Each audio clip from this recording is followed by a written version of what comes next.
Can you summarize who you are, your political experience, and why you're running for office? In 30 seconds or less. Whatever it takes. Okay, let me start with a little about who I am. The long and the short of it is that my parents grew up in Harlem and moved to Washington D.C. right before I was born, and that was when my dad went to work in the White House, and he was President Johnson's civil rights attorney, and that was really a lot of my own upbringing was in Washington D.C. Political circles, civil rights. My father was the first African American Secretary of the Army, and so I grew up in a home that was always stressing the importance of service and the ability of politics and government to bring about good change in people's lives. And so over my life, I've had the opportunity to work for people like Ted Kennedy, Bill Bradley, Barack Obama in different capacities to try to do things which I think are important in the world. Um, so, my first job in college was an intern for Bill Bradley, and that sort of led to my desire to work in the United States Senate after I graduated college. And so I did go there, and I worked for Howard Metzenbaum and then for Ted Kennedy between college and law school. Then after law school, I kept myself involved in politics, which then led to in my life as a professor, but also a life in and out of politics. So, for example, I was Bill Bradley's policy director for the presidential campaign in 2000. I was Cory Booker's general counsel for his successful election in 2006, and I was the policy director and New Jersey state director and a senior advisor for Barack Obama in 2008. My life has been sort of growing up in Washington, growing up with my parents, a life that is really motivated by public service, knowing that government and politics can be a force for positive change in people's lives. And professionally, I've been able to go in and out of life as a law professor and in and out of political activity to try and fulfill those basic goals. Okay. Now, the election is over 15 months from now. Why are you starting so early? Well, campaigns take a lot of time and effort, and the reality is that in this district, the 34th legislative district, it's a heavily Democratic district. The primary will be in June, a little less than a year away. And I want to build a strong operation, and I need to really start that now. And I've had the opportunity to talk to a lot of folks and get a lot of support. And since I made the basic announcement, I've opened my account. I've had a huge outpouring of support, and I know that in order to harness that outpouring of support and to continue the outreach I want to do, it's going to take a lot of time and a lot of effort, which will really span the months ahead. Okay. Um, it's hard to know what the issues are going to be in the 2013 campaign, but just so that people who are watching this can get a feel for where you stand on some of the issues, I'd like to go through some things maybe at a high level. Sure. For example, right now the legislature is investigating the operation of for-profit halfway houses. In general, what do you think should be the role of private for-profit businesses in providing essential government services? As a general matter, I would say that what I think is important is that we understand that government has always been a force to provide the basic services for the basic way of life that we live. So when I think about a question of do we privatize public services, I start with a premise that I know that teachers make a difference in everybody's lives in the public schools. I know that police officers keep us safe. Firefighters protect us when we are in trouble.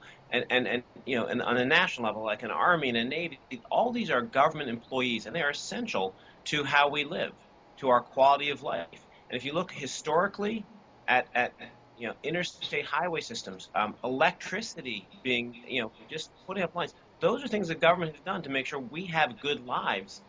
And I believe firmly that government employees are essential to making sure we have the fundamental good life which we do have in this country. Do you think that if some of these critical government services are privatized, that we can provide the oversight that's necessary to make sure that their clients are being served properly? Yeah, I think one of the big challenges is if there is any privatization, we have to make sure we have the same fundamental quality, responsiveness to the citizenry, and oversight that you do have with public employees. And that would be essential to any question of privatization of public services. Okay. Moving on to the environment, Governor Christie has gutted many of the environmental protections in the state, saying that they're an impediment to business growth. Do you think that these regulations inhibit business growth, and how can we have both clean air and water while stimulating New Jersey's economy? I think that we have to protect our natural resources. I don't buy into the question of it being an either or. I don't buy into Christie's attempt to frame this as a either you take care of the environment or business dies. I don't think that's the case. I think when we have a healthy environment and we have the quality of life which we all deserve, then that fundamentally makes for a stronger society. There are regulations which have been placed on our society for how we treat our natural resources that basically have made for better for us. So that we can have lead paint as an example. Those things take care of how we are as a society and make sure our children basically are protected. And that ultimately makes for a stronger and healthier uh, country, state, whatever the regulation is, makes us for a healthier and stronger people, and frankly, a happier people. And I don't see that as a either or. So I don't buy into the Christie attempt to make this business versus the environment. I think that fundamentally we must protect natural resources, and we can do that and still maintain a healthy business climate. Okay. Um, Much of the discussion in the current legislative session, which I'm sure you've been following, has revolved around property tax relief. What should be done to alleviate the property tax burden, especially for those on fixed incomes? Property taxes are a number one concern for all of us. I've got my property tax bill due in a couple of days. We just had our own new bills that just came out in Montclair, and every time it tells folks that there's a larger share that we're having to put up for the basic services the government provides. And what we need to do is I think we need to reevaluate that the balance, because if property taxes keep going up, that is ultimately a problem for the citizens of the state. And what I'm concerned with is that Chris Christie goes around telling us that we need to cut taxes for the people who make the very, very most amount of money, and at the same time doesn't deliver on property tax relief. So my priorities are making sure that people who are making, as you referenced, like senior citizens, perhaps on fixed incomes, low, moderate income people, those folks need to be protected from the increases in property taxes, and we need to make sure we balance the tax burden fairly. And I think that Chris Christie, by pushing for millionaires tax, he is making clear his priorities, and I don't agree with those. Um, Property taxes must come down, and one significant way to do that will be to work on shared services, consolidation, and things like that, which is not easy, no doubt. We have to do it with the basic premise that taxes need to be distributed fairly, not for the benefit of the wealthiest, the way Chris Christie wants to do it.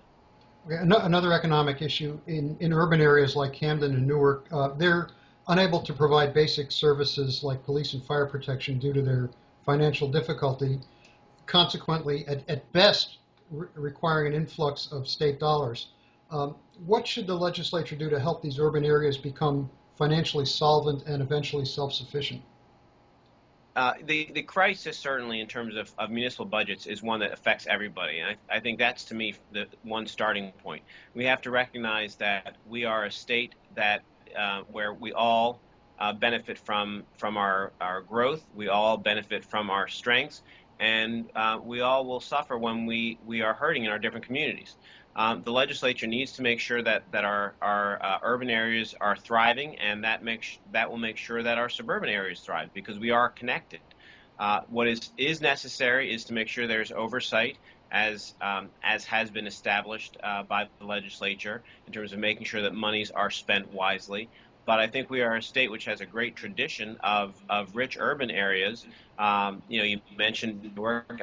I think about East Orange, for example, which has not been like Newark. East Orange are not the cities they were once upon a time, but I think we have to maintain our commitment to making sure that those areas do thrive, because that makes all of us thrive and throughout the state, whatever the township, whatever the city. As a constitutional law expert and potential senator, I would presume that you followed Governor Christie's firing of State Supreme Court Justice Wallace Yeah, and the failed confirmation of Phil Kwan and Bruce Harris. right. Has the New Jersey Supreme Court become politicized? When Christie refused to reappoint Justice Wallace, I spoke out on that early, and published an editorial on that, and criticized him roundly for that, because Chris Christie has disrespected a tradition in the state to maintain a balanced and non-politicized Supreme Court. The Supreme Court is ultimately, in any state, is going to be a protector of the individual, standing up when the politicians don't always get it right. And the Supreme Court should not be politicized. And we have a great tradition in New Jersey. There's always politics involved, and we can never pretend there's not. But the reality is that Chris Christie has politicized it in a way that is completely inappropriate, completely out of line with the tradition of our state.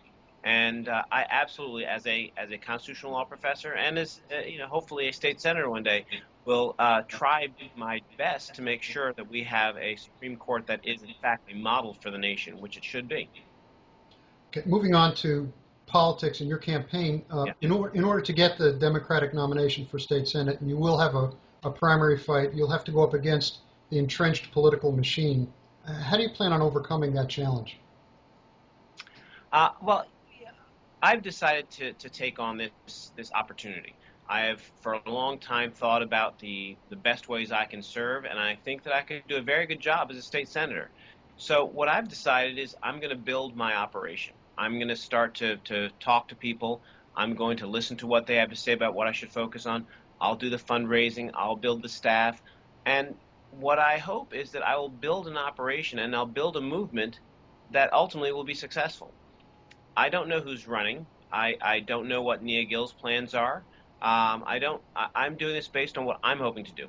I don't know what the party leaders are going to say. I know that I'm talking to them. I'm talking to people who are, just everyday concerns, hearing about every people's everyday concerns of the issues which we're talking about now, so I can be most responsive. And so, what I'm hoping is people say that's a good candidate, and wherever they come from, whatever their position happens to be, they'll be supportive of me, and I'll be strong going forward. But that's why I'm starting now, and that's why I hope to have a very successful campaign. Okay. Professor Alexander, thank you. Are there any other comments that you might have for the Blue Jersey audience before we wrap it up? I'm just really happy to be able to speak here with you and to talk to the folks of Blue Jersey. What I know is that my own values are those of a progressive. I care about the things that fundamentally matter to how we as individuals live our daily lives. I'm completely committed to making sure that we take care of individual needs, make sure that the government is responsive to people, make sure we have living wages, things that are affordable in this state, making sure we can protect health care, provide good education, good jobs, things that matter for us on a daily basis. And I hope that I can bring that message to the people of the district, and hopefully they'll talk to me about it and I'll be successful. So I thank you for your time, and hope I can be a good spokesperson for the things that I know we all care about. Professor Alexander, thank you very much. Thank you. It's been enjoyable talking.